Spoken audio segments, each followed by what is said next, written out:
Quel être humain sur cette terre ne veut donc pas devenir grand? Affirmer ne pas vouloir le devenir serait peut-être de l'hypocrisie ou encore un mal profond à résoudre. Ce n'est pas moi qui le dis, c'est le docteur Miles Monroe. Bienvenue dans ton boost matinal, leadership et business. Ici, on ne vient pas seulement chercher la motivation, on vient réaligner notre pensée, révéler notre potentiel et poser des actions concrètes pour bâtir une vie, une mission, un business qui ont du sens. Je suis votre humble servante, Lottie Winner, coach en leadership et développement de business centré sur comment transformer ta vision, ta mission, ton mandat, tes dons, tes talents en un business rentable et devenir leader sur ton marché. Aujourd'hui, nous allons nous baser sur un cours percutant du docteur Miles Monroe sur la grandeur. Et permettez-moi de commencer directement avec une vérité. Vouloir devenir grand n'est pas de l'orgueil. Je répète encore, vouloir devenir grand n'est pas de l'orgueil.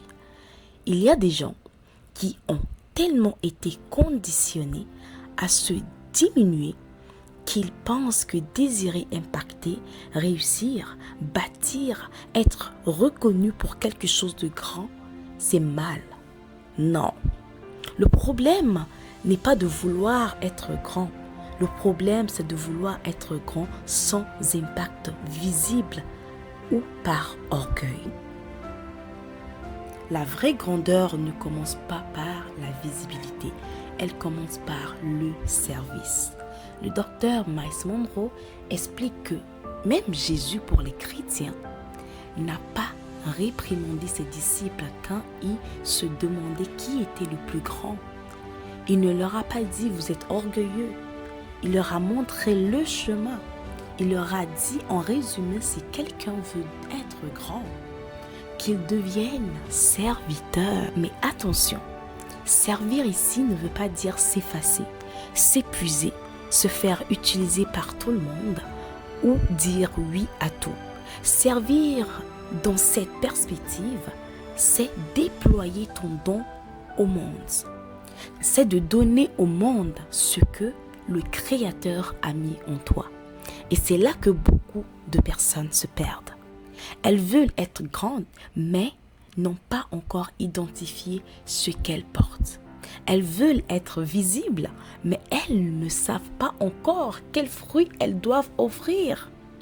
Elles veulent que les gens les trouvent, les appellent, les payent, les invitent, les recommandent. Mais elles n'ont pas encore affiné leurs dons. Tu dois savoir ceci. Tu ne peux pas demander au monde de venir chercher un fruit que toi-même tu n'as pas encore cultivé. Tu ne peux pas demander aux clients de te payer si toi-même tu n'as pas encore pris le temps de clarifier ce que tu résous. Tu ne peux pas demander au créateur plus d'opportunités si tu n'as pas encore honoré ce qu'il a déjà mis entre tes mains.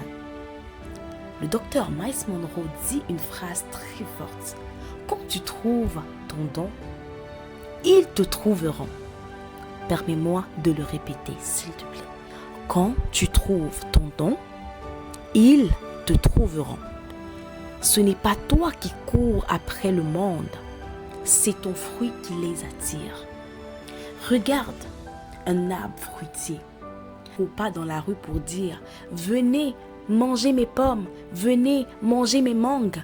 Non, il reste enraciné, il grandit, il produit, il porte du fruit et ceux qui ont besoin de ce fruit viennent vers lui. Dans le business, c'est pareil. Pour mon expérience personnelle, aujourd'hui, les clients viennent travailler avec moi parce que j'ai trouvé mon don. J'ai accepté de l'exploiter et surtout de le mettre au service des autres. Quand je vois l'impact que j'apporte dans le business de plusieurs parce qu'on se positionne sur une vision internationale, à chaque fois, peu importe le niveau d'où on commence, je me demande si j'avais pas utilisé mes dons et mes talents et surtout mes expériences pour offrir ce service, ces chiffres d'affaires et l'avancement que je vois dans les business de mes clients n'auront jamais lieu. C'est vraiment gratifiant pour moi aujourd'hui et ce n'est pas pour dire que j'ai atteint mon summum de grandeur, non. Mais je suis reconnaissante de mon service, de ma contribution dans la vie, le business des autres.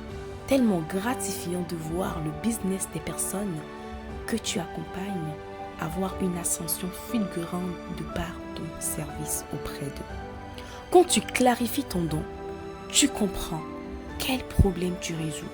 Quand tu structures ton offre, quand tu communiques avec clarté, quand tu sers avec excellence, les gens commencent à s'identifier. Ils disent, pour ce problème-là, va voir telle personne.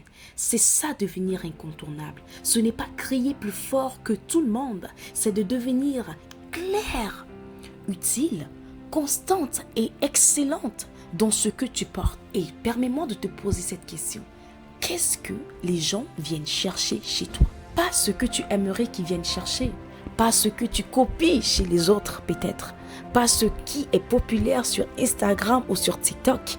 Mais réellement, quand les gens viennent vers toi, qu'est-ce qu'ils reçoivent?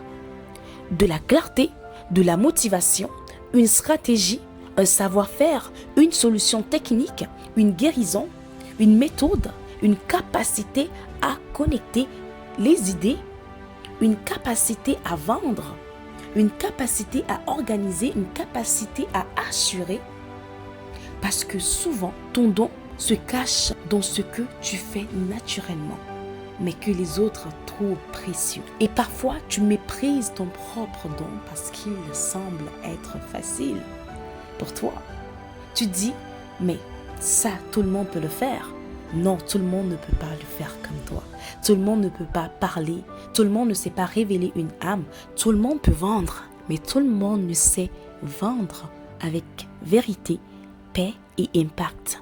Tout le monde peut conseiller, mais tout le monde ne sait pas voir le potentiel caché chez quelqu'un. Tout le monde peut prier, mais tout le monde ne sait pas apporter une parole qui remet quelqu'un debout. Tout le monde peut créer du contenu, mais tout le monde ne sait pas créer un message qui touche, transforme et pousse à l'action comme toi. Ton don n'est pas forcément ce qui impressionne tout le monde. Au début, bien sûr. Ton don, c'est souvent ce qui résout quelque chose avec grâce, fluidité et puissance. Le docteur Miles Monroe raconte une histoire très forte, celle d'un fermier au Texas qui possédait une terre. Un jour, il apprend qu'ailleurs, les gens trouvent de l'or, du pétrole, alors il vend sa ferme pour partir chercher la richesse ailleurs. Il vend vite, pas cher, parce qu'il veut partir rapidement et veut devenir riche. Il veut trouver son opportunité. Mais quelques temps après, l'homme qui a acheté sa ferme commence à creuser pour trouver de l'eau et il découvre du pétrole, beaucoup de pétrole, une des plus grandes réserves du pétrole au Texas. L'ancien propriétaire était assis sur la richesse depuis le début, mais il est parti la chercher ailleurs. Et ça, c'est tellement puissant. Parce que beaucoup de personnes font exactement la même chose. Elles cherchent leur mission ailleurs. Elles cherchent leurs opportunités ailleurs. Elles cherchent leur business. Elles cherchent leur grandeur dans la copie, dans la comparaison, dans la tendance du moment. Alors que le Créateur a déjà placé quelque chose en elles. Tu es peut-être assis sur du pétrole. Tu es peut-être assis sur ton don. Tu es peut-être en train de supplier le Créateur pour une porte, alors qu'il attend que tu creuses là où tu es. Peut-être toi, ce qu'il te faut aujourd'hui, c'est d'arrêter de changer de direction chaque fois que tu vois quelqu'un réussir dans un autre domaine. Aujourd'hui, tu veux vendre tel produit, demain d'autres. Demain, tu veux être coach. Après-demain, tu veux être dans l'immobilier. La semaine d'après, tu veux lancer un podcast. Ensuite, tu veux faire du dropshipping. Après, tu veux copier la stratégie de quelqu'un d'autre. Ah, je sais de quoi je te parle.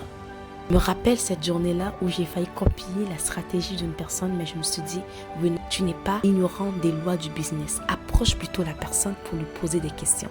Là, j'ai approché cette personne. Je lui ai demandé j'ai bien sûr payé avant de pouvoir parler avec elle. Je veux pouvoir faire cette stratégie que tu adoptes. Dis-moi si c'est bien et pourquoi tu le fais. Et quand la personne m'a expliqué, je me suis rendu compte que c'était la mauvaise stratégie que je pouvais adopter pour mon business. Donc, non. Ne copie pas seulement aveuglément la stratégie de d'autres. À un moment donné, il faut t'asseoir, te poser les vraies questions. Qu'est-ce que je porte réellement? Quel problème me touche profondément? Qu'est-ce que je peux servir avec constance? Quelles compétences puis-je raffiner au point de devenir excellent ou excellente? Pour quelles choses les gens peuvent-ils naturellement me reconnaître? Parce qu'un pommier ne produit pas des mangues aujourd'hui, des bananes demain, des oranges après-demain.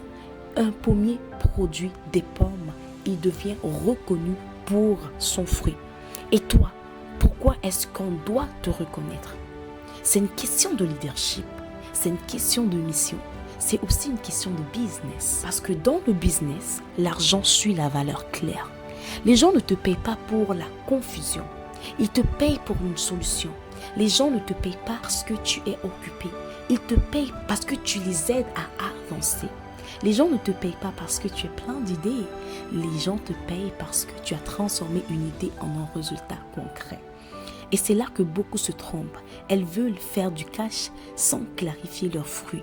Mais le cash durable vient quand on rencontre un besoin réel que tu sais structurer en solution. Voilà pourquoi ton leadership personnel est important. Parce que ton don doit être découvert, mais aussi discipliné. Un don non discipliné devient la frustration. Un don non discipliné devient une énergie dispersée, une opportunité manquée. Donc tu es capable aujourd'hui. Oui, tu es capable. Tu portes quelque chose en toi. Le Créateur a mis une richesse en toi. Mais maintenant, tu dois choisir de creuser. Il faut travailler. Il faut lire. Il faut transformer. Il faut tester, servir, accepter de commencer petit, mais commencer avec une intention de réussir, pas seulement d'essayer. Je veux que tu retiennes ici que la grandeur ne réside pas dans le fait d'être applaudi. La grandeur est dans le fait de devenir utile à ta génération. Si ton don guérit, sers-le. Si il enseigne, sers-le. Il organise, sers-le. Il crée, sers-le. Si ton don vend, sers-le. Si ton don connecte, sers-le. Si ton don encourage, sers-le. Mais ne pars pas cette terre avec du pétrole encore enfoui en toi. Ne laisse pas le cimetière recevoir ce que ton époque devrait recevoir de toi. Ce que tu peux déjà faire aujourd'hui, c'est de prendre une feuille et d'écrire 3 choses. Premièrement, ce que les gens viennent naturellement te demander. Deuxième des choses, quel problème te touche tellement que tu ne peux pas rester indifférente ou indifférent. Troisième chose, quelles compétences dois-je affiner pendant les prochains 90 jours pour commencer à servir mon don avec plus d'excellence. Ça peut être une compétence en prise de parole en public, une compétence en vente, dépendamment de ce que ton don demande. Et si tu veux vraiment incarner cette grandeur, pose-toi ces questions aujourd'hui. Pas demain, ni après-demain. Envoie un message, écris un plan, filme une vidéo, fais une offre, appelle quelqu'un, commence à structurer ton idée. Parce que l'inspiration sans action est une émotion de plus. Dans ce boost matinal, leadership et business, on ne vient pas seulement être touché, on vient être métamorphosé. Si cet épisode t'a parlé, abonne-toi, partage-le à une personne qui a besoin de retrouver son feu et reviens demain pour un nouveau boost matinal. Et laisse-moi un commentaire de ce que tu penses, de ce que ceci a inspiré aussi en toi. Et si tu veux aller plus loin, je t'invite à rejoindre mon défi gratuit de 3 jours. Pendant 3 jours, on va travailler sur comment transformer tes dons, ta passion, tes talents en business, que ce soit en e-commerce ou en infoprenariat, et surtout comment commencer à vendre. Ce défi est pour toi si tu sais que tu veux lancer ou structurer ton business, mais que tu procrastines encore, tu repousses, tu attends le bon moment où tu sais où tu ne sais par où commencer. Je t'offre cela dans un cadre de challenge pour te permettre d'être en mouvement et voir ce que tu es capable de bâtir quand tu décides enfin de passer à l'action. Tous les liens seront en description de cette vidéo. Prends la peine d'aller regarder cela. Et avant d'oublier, j'aimerais préciser que pour ceux qui veulent lancer un business avec les fournisseurs en Chine, mon e-book multimédia est maintenant disponible. Tu peux l'avoir. En l'intérieur, tu trouves bien sûr des contacts de fournisseurs, mais pas que. Des conseils, une stratégie de vente, des personnes ressources déjà sur place en Chine qui peuvent t'aider à avancer dans ton business avec clarté. Tu peux utiliser mon code promo L100 pour obtenir une réduction de 27%. Le nombre d'utilisateurs est limité, donc teste-le maintenant pour t'assurer d'avoir la réduction quand tu tombes sur cette vidéo. Sur ce, je te laisse. Je te donne rendez-vous demain matin pour ton prochain boost matinal leadership et business. Bonne journée.